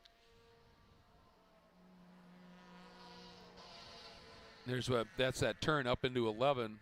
And here you'd think, well, no, you can see that, but you don't really see the elevation. Right. In that it's actually a little steeper than it looks. So as you make that turn in, you're just committing blind here. And then here you do that. And especially on a quali lap, you really square that corner up. Boy, he was grabbing the throttle early here. He is after it. This should be a fun lap to watch, that's for sure, for O'Gorman. Through turn 1.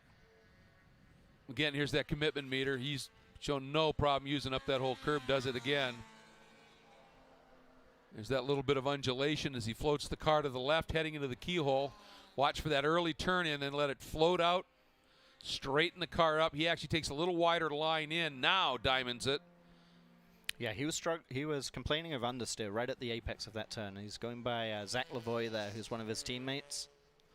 Zach's from Alabama and runs with the ASM team. Zach running at Gingerman and Autobahn earlier in the season, as Tomo heading down into the section called Madness, all the way over to the left side, exiting turn 4. Float the speed. You can hear the car get even a little light up at the top of 5. Now drops down into 6. Precise lines here, wraps around that curve. Beautiful. Here's that little jump. All right there. Then you come down.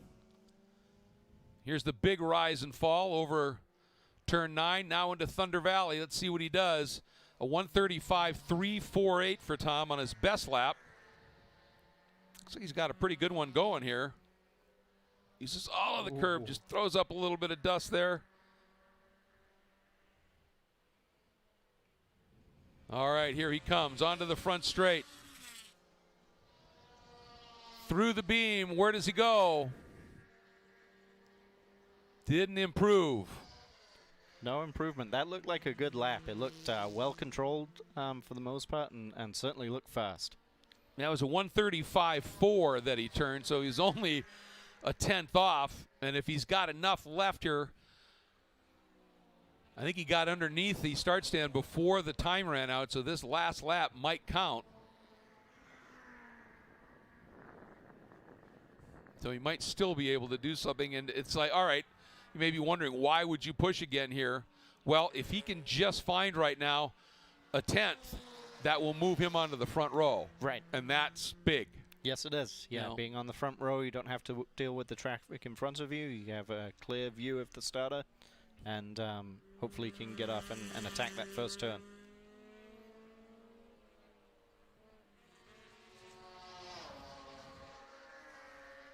Yeah, it's beautiful through there. Here's turn 9. Right up on that exit curb there. This is the fascinating thing about qualifying, is that you're just talking such small increments can make such big differences here. That's right. Yeah, closer to the apexes on this lap, I think, than he was on the last lap. Yeah, and through this part of the carousel, he looked a little twitchy last time, a lot more stable this time. Let's see what he does. Boom! Pole! O'Gorman! A 1:35.164. And that is faster than Aaron Lichty's race record, which was the fastest lap that had previously been turned here at Mid-Ohio in the summer meet last year. What a lap by Tom O'Gorman. Yeah, really, really nice driving in a car, again, that he's complaining that just is not behaving the way he wants to. Still manages to take the top time so far. Yep. And for all of you young drivers that are looking at doing something, the thing that you should have noticed about that lap by O'Gorman was smooth. That's right. Very undramatic. No wild slides. Hitting his marks, hitting the apexes better than on his first flyer that we saw. Yep. And that resulted in, a 0.3 difference in the time. Yep. Floating speed and not, a little rotation when you need it's okay, but you start sliding and the like, that just is friction is friction inducing, and that speed and time robbing. And when you just float speed smoothly like that and drive that precise, that's how that happens. What a lap by O'Gorman to put it on pole, and I think he was the last guy to get under the checker before the flag stand before that checker fell, so he timed it perfectly that he got the lap and nobody behind him could come after him. That's playing it to perfection. Tell you, that ASM team, they showed some serious racecraft here in qualifying and understanding how to play that game. Yeah, excellent job. And Tom obviously has been at this game quite a while now, and he knows how to play the game. Yeah. So it's O'Gorman by a 10th over Lichty. Lichty by 100th over Swenson. Boy, these times are close. Alessandrini by just a 10th again. 100th, I think. From Swenson, then McGrew, Kutil. Oh, McGrew, a good lap late. Oh, and look at Kutil. Oh. I guess he snuck through at the end right behind O'Gorman and puts it provisionally on pole at a 1:35.067. I didn't think anybody got through underneath that flag stand behind O'Gorman before the checker flew. And apparently Kutil was able to throw one in. Wow. That's a big story right at the end for our defending defending series champion. Absolutely. What a lap. Shouldn't be a dark horse, but really was a dark horse through this session. Was not somebody.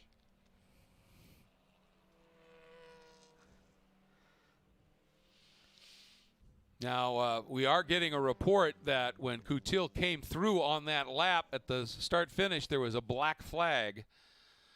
So we'll get some clarification on that. Either way, it was a brilliant lap. Yes. Whether it counts or not, it was still a great lap. But, yes. Wow. And that's a good point that, for most of that session, he was just back there a bit. He got up and then faded. Yep, not someone we talked about. And then right at the end there, set that lap. And a black flag is interesting because a black flag can mean a number of different things. Exactly. If it's aimed at Eric himself because there was something he did or something about his car, he may have a problem then. If it was a black flag aimed at somebody else for something they did, then no issue at all. Eric doesn't need to react to that in any way. So it really depends on what the intention of that flag was from the marshals. Yeah, what a lap by Kutil. And that, again, so he and O'Gorman right now provisionally would share that front row. Then Lichty and Smedegaard. Then Swenson and Alessandrini. What a mix of machines. I love this. Yes. And McGrew and Emil Tab, Austin Hurdle. And, another guy that we didn't really chat much about during that session, and right at the end, he too jumped in to that top 10 is the 27 of Scott McGee in his 93 Mazda. Yeah. And Andy Smedegaard jumped from 7th to 4th right at the end there as well. Someone that happened at the end. So a lot of changes right at the end of that session.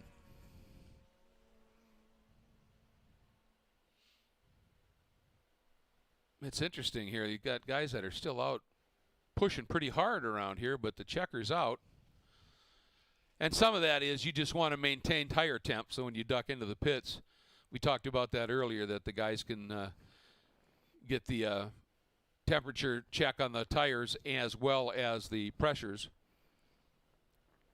That's the 212.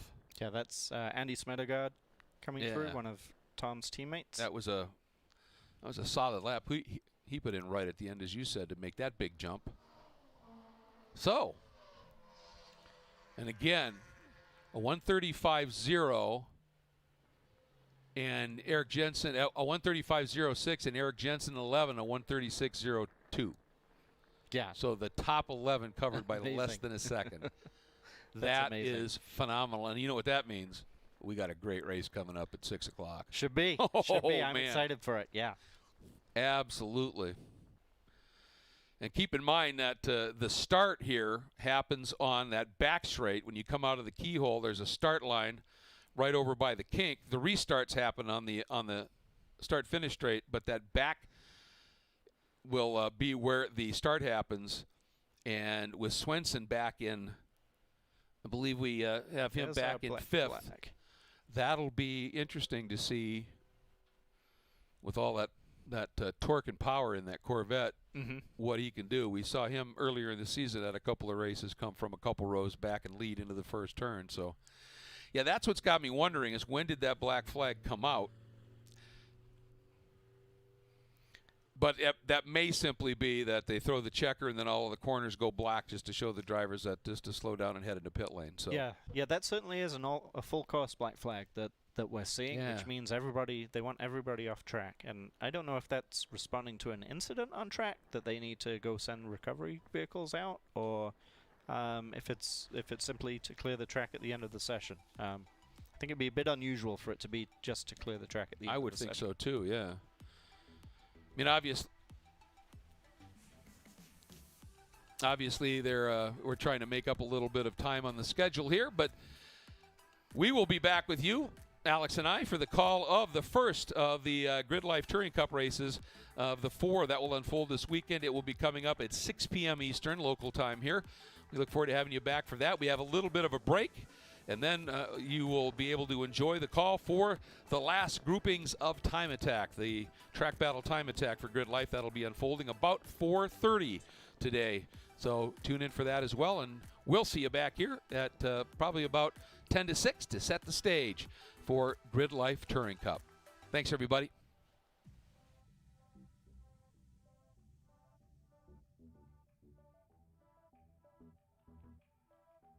Today's coverage of the GRIDLIFE Touring Cup is brought to you by FCP Euro. Every part you buy is guaranteed for life. Falken Tire, competition-proven performance. MOMO, the official safety partner of GRIDLIFE. Hawk Brakes, race-proven, street-legal. And Valvoline, Valvoline VR1, available at Advanced Auto Parts stores.